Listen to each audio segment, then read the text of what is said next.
இது ரீரிலீஸா அல்லது புதுப்படமா அப்படின்னு சொல்கிற அளவுக்கு படையப்பா படத்தோட புக்கிங்லாம் செம்ம ஃபயராக போயிட்டுருக்கு.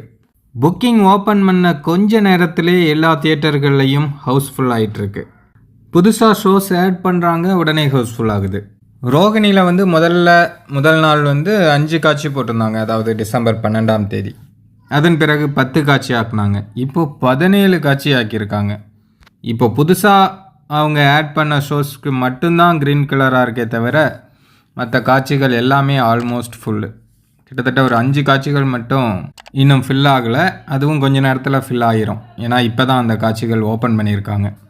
எல்லா இடங்களையுமே ஒரு மிகப்பெரிய வரவேற்பு கிடச்சிருக்கு. இன்னும் நிறைய இடங்களில் புக்கிங்கே ஓப்பன் பண்ணல. அதுக்குள்ளே பார்த்தீங்கன்னா புக் மை ஷோவில் ட்ரெண்டிங்கில் வந்துருச்சு. லாஸ்ட் 24 மணி நேரத்தில் 5Kக்கும் அதிகமான டிக்கெட்ஸ் விற்பனையாகிருக்கு. இன்னும் எல்லா இடங்கள்லையும் புக்கிங் ஓப்பன் பண்ணும்போது இனிமே இது அதிகமாகும். ரீரிலீஸில் படையப்பா திரைப்படம் ஒரு மாபெரும் சாதனை படைக்கப் போகுது அப்படிங்கிறதுல எந்த விதமான சந்தேகமும் கிடையாது.